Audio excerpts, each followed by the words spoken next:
Good evening. My name is Odie Hawkins, and once again, we're here for the Monday evening Moments in Time. I'd like to have Zola Salena join me, Yes. as we usually do. Love that scarf. You keep wearing these little items that From the I co-worker. never see until we sit down here on Monday. Yes, okay, co-worker. Co-worker gave it to me. And what's that? Oh, this Maria Navarro, she's a former co-worker, she gave that to me. Oh, okay. As you can see, I'm easily distracted. Anyway, we decided to sit here and talk about a couple of things that might be of interest to people beyond the people at this table.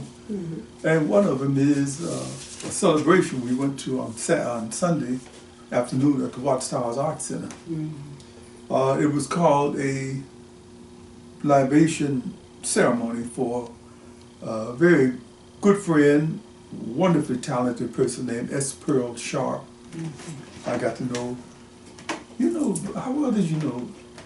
I just S. Pearl? not that well because I didn't hang in her circles, but she was an extremely talented woman and favored by many. Mm-hmm. Okay, well, both as writers, we had the opportunity at one point to collaborate, not directly, but on a script called The Old Sisters that was written for a television series called Palmerstown Series. It was a television series that had 5 episodes because I think it was too good to be true. Mm-hmm. It was put together by Norman Lear and Alex Haley. Mm-hmm. And it was the story of 2 families, a black family and a white family, living next door to each other in pre-civil rights Tennessee. Mm-hmm. And Henning, Tennessee to be exact. Anyway, The Old Sister was the story of an older lady who was known to be generous and warm and never said a bad word about anybody.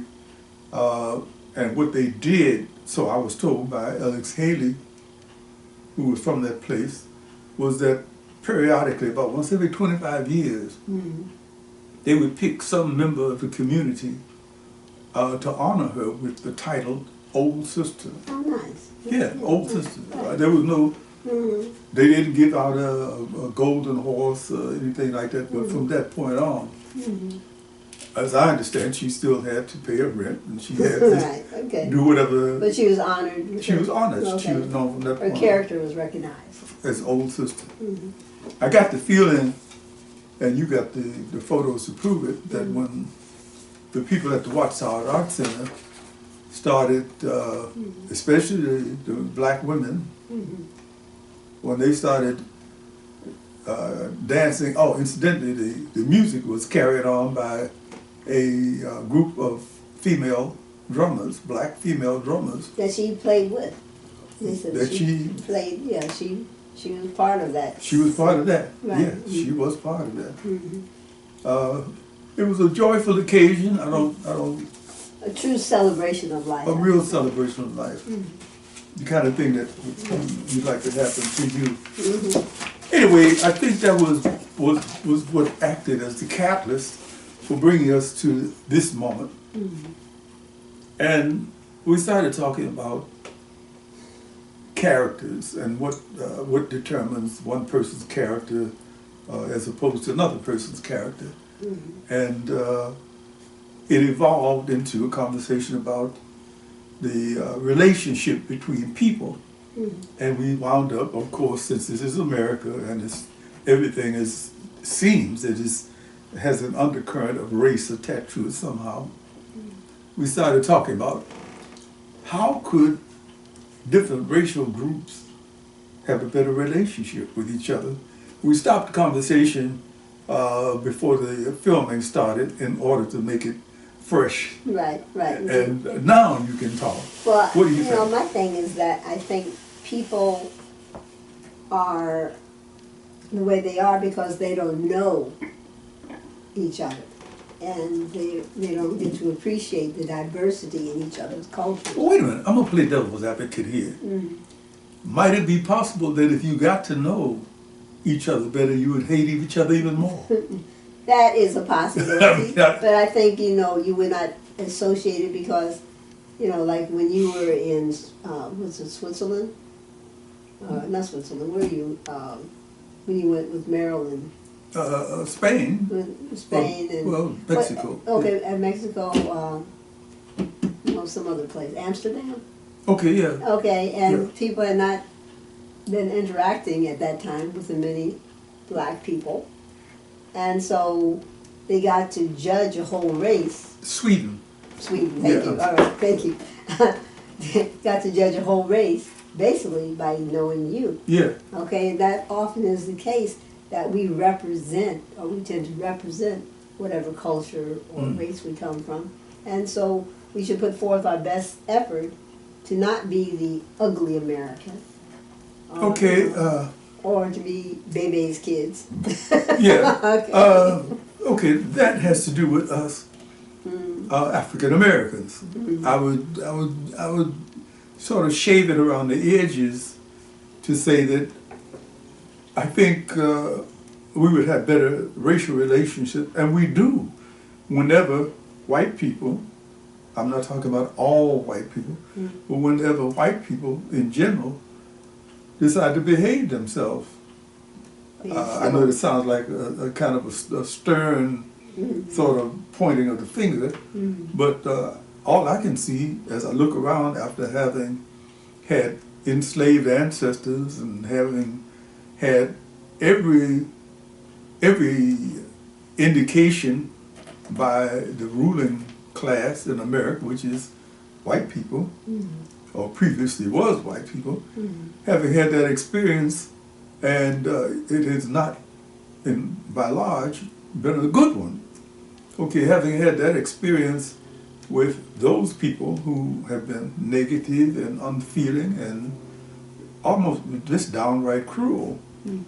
And during the whole course of that, we seem, I'm not trying to claim that black people are saints or angels, but it seemed that after having had that experience with the people I'm talking about, we've come out of it being as patriotic, if not more patriotic than a lot of like the white people. The thing that we had this Saturday, the protest parades we had this past Saturday, were about most of the things that black people have had to protest about ever since we were brought here. Yeah. And by now, it's gotten to the point where a greater collection of other people are saying, well, hey, wait a minute. We don't want to be oppressed. We don't want to be mistreated. We don't want our vote stolen. We don't want to be denied the right to vote for the person we want to vote, et cetera, et cetera. These are things that we have gone through. Right, in other quote-unquote minorities, but which is a good thing in a sense, because finally people are realizing we're more similar in our wants and our needs than what the media would have us believe. Yeah.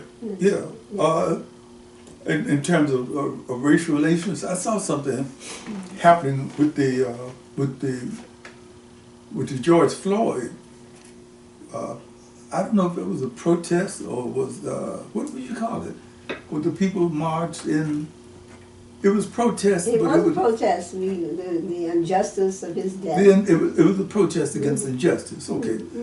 What struck me in a hard way was the fact that, how about the many other people who've been lynched, have been shot in the back? I mean, over and over and over again, and there was no countrywide protest of those people. Well, with his case, I think it was just a case of here's one of many, that he just happened to be like the straw that broke the camel's back. Okay, it was on television. And it was televised. They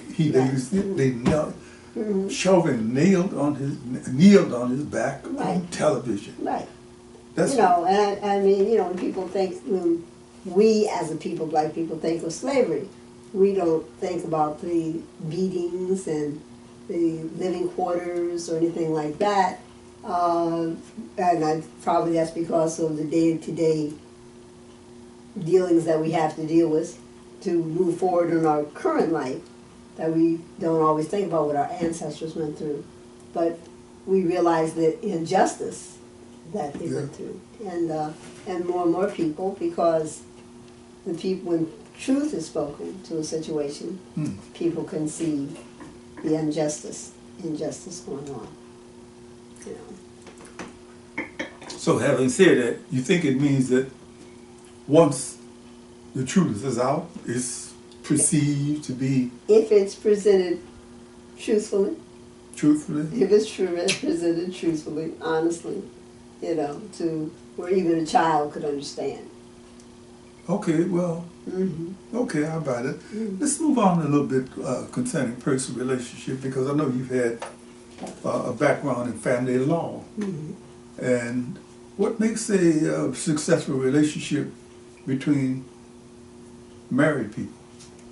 I think a desire to work together for a common cause, a common good, and understanding the differences that, what is it, men are from Mars and women are from Venus. And the fact that I think more women tend to be more patient than men. And if people... Well, if you had to wait 9 months for something to happen, I'd have to agree with that. I can't possibly deny it. Right. Okay, and the fact that I often tell people, I used to do some marriage counseling before. What did you tell the people when you did marriage? Okay, give me a typical case. I would say that if this was a corporation, how hard would you work to keep it together? If it's a business organization, your people work hard to keep a business work situation together. They work hard on the funding, they work hard on the employees, they work hard on a common goal that the business will continue on for more than a year, more than 5 years, that they hopefully can retire from their business venture. And so too often people want to just throw up their hands because of a difference of opinion or not being able to compromise on a situation. And it ends into a battle of the words, you know, when people are screaming at each other, which does not resolve anything. People need to learn how to talk with each other. Like you pointed out sometimes how if you have a disagreement, you get a bowl, put water there. We want to have a Make sure it's cool. Make sure it's cool, right? Not hot water. Right, not hot water. We're going to right, cool down and talk this out, and not go to bed angry.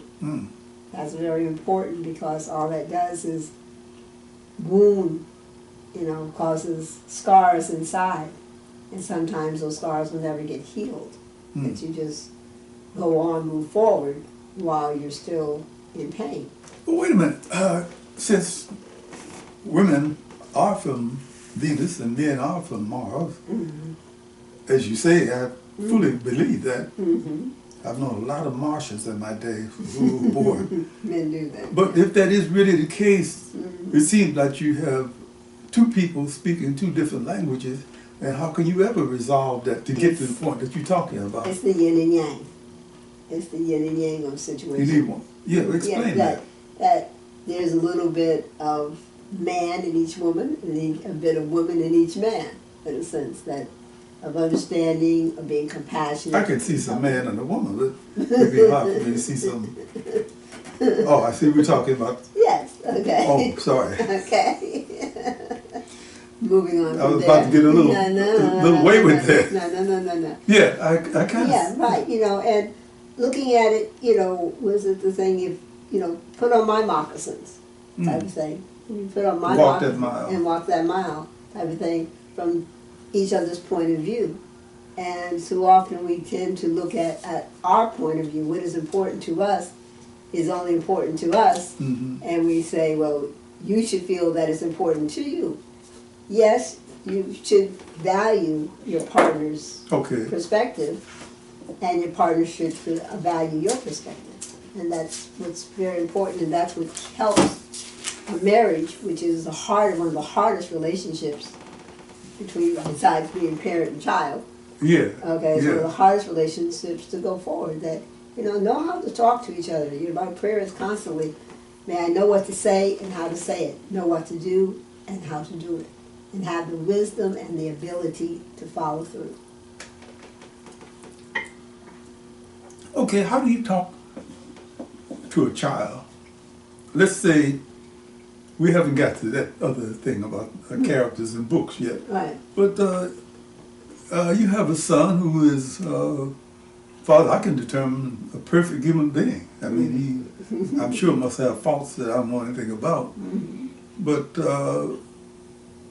what it seems that since you're a divorced woman and you've had most of the training to give him, how did you use that, what you know, to bring him into the state that he's in now? I tried to help him understand that you communicate and you deal with people as you want to be dealt with. You will find some people who will not be fair.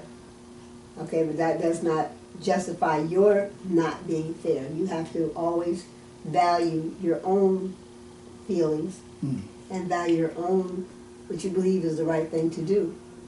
Okay, and if you come across a situation that doesn't work for you, you need to try to get out of that situation. You know what you remind me of? I'm thinking of, we saw the Andrew Young Dirty Work story, the beautiful documentary that Rachel Maddow produced. And at one point, Andrew Young's father was telling him about people who had racist notions about him and they felt that they were better than he was and so forth and so on. And he made the point to Andrew Young that that's their problem. You don't have to weigh yourself down in other people's problems. It's their problem, their loss. You know, but that's kind of hard to do in the heat of the moment. In the heat, do you think you need to take a moment and say, is my point so damn important that I'm going to blow up the bridge between this relationship? Is it that important, or can we work it out? Can we compromise? Can we give each other a chance to change or improve or see my point of view? Okay, what do you get out of that? What are you supposed to get out of that? If you can get that vital cooperation, what do you get out of it? You get out a more peaceful, rewarding, successful life. You just beat me down, didn't you? Okay? You don't end up alone. You end up with a partner. Someone who cares about your feelings and who cares about your feelings and whose feelings you care about. And if you don't compromise, you end up alone. Even if you are in the same household, you end up alone. Not appreciating conversations, not appreciating interactions, not appreciating intimacy. All of that because, you know, you can't argue and fight and then expect somebody to want to hug and kiss you. No, that don't happen like that. You know, you might end up dead. So you should be honoring and respecting each other's opinions.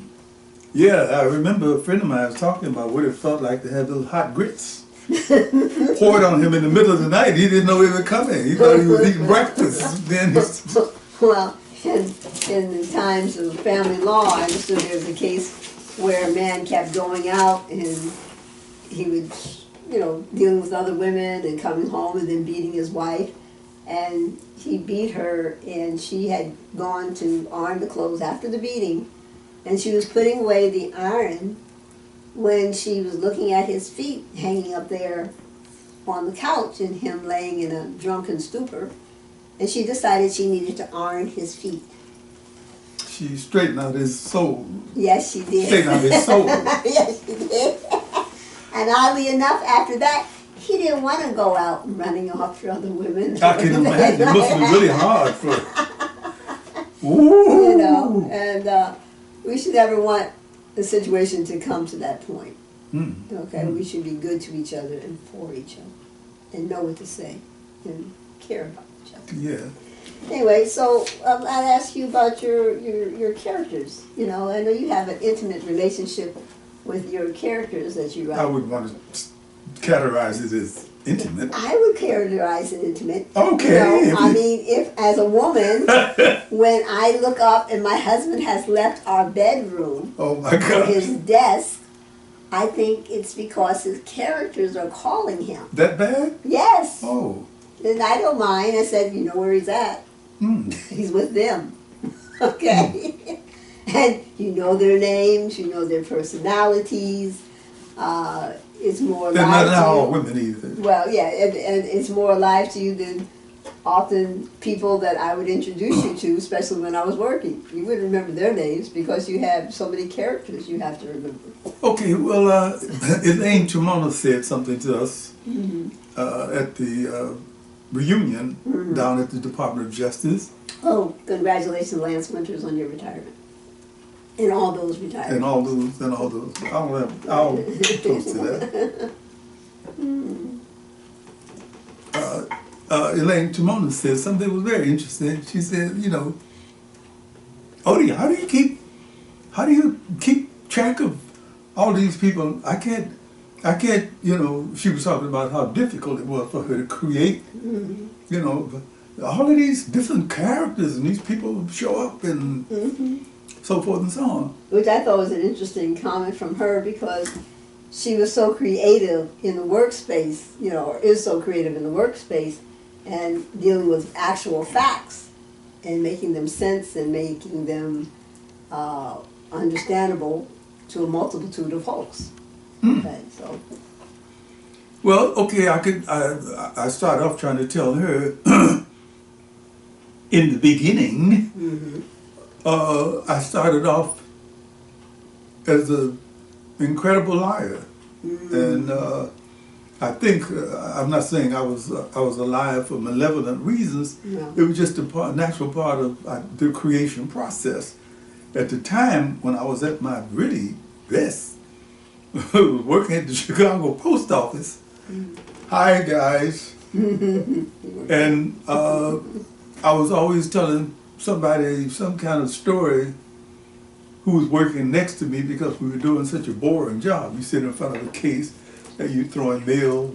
I'm pulling Alabama into Alaska. Matter of fact, I had gotten to the point at one point I put all these Alabama, Alaska, Hallelujah, whatever it is, and then the B's, and then the C's, and my supervisor comes along and says, no, this is Canada. It's not Kansas, but it's spelled the same. No, that's right. Okay, you're right.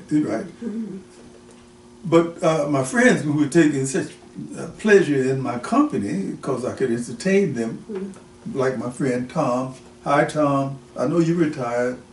And maybe you did go to Nepal, where I told you that I went one afternoon. We were sitting up talking, and he says, hey, man, we missed you this weekend. You didn't make it to so-and-so's party. So, well, I had to go to Mexico. Mexico, I mean, yeah, it's a long story, but I don't want to talk to you about it right now. I'm busy. Now I'm trying to invent a story about going to Mexico. Going to Mexico. Why did I have to go to Mexico? Well, since I obviously didn't go, I didn't go in the way that he thought I went.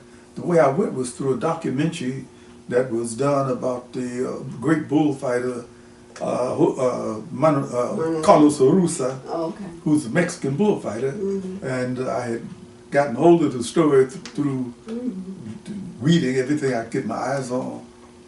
And this guy, Tom, who became one of my favorite people, Odie, come on, go to lunch with me. I said, oh man, come on, go to lunch with me, I'll buy it. So we go across the street to Flugis for the really best Italian food you could eat in 15 minutes. We had a half an hour for lunch. Right. Coming down from the 8th floor of the Chicago Post Office down to the 1st floor takes you 5 minutes if the elevator's there, and they usually were running like that. Go across the street, 5 minutes, and the waitresses and they were cooking. When you walked in, if they already had your order and they knew what you wanted, it would be hot right there in front of you. Right. I had spaghetti and meatballs, a full plate of it. Other people had eaten half theirs. Some people took theirs back to work, and drinking that good Italian vino by the gallon. Okay. Going back to Chicago, which is why some letters were misdirected. Anyway, I became acquainted with characters that I didn't know anything about, but I felt that I could conjure up if I read enough about the people, about the places where they came from. I was really hot on Tibet for a while and came across two colonies, two monasteries of monks that have fascinated me all from that time all the way up to now. Oh, really? One of them was a monastery where men had to go in there and get drunk. Oh, my.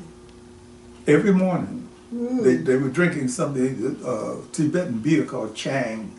I think it's made out of barley. It might have been a health thing for all we know. You know, we normally would associate getting drunk with blundering and da-da-da, but apparently that wasn't the case with them.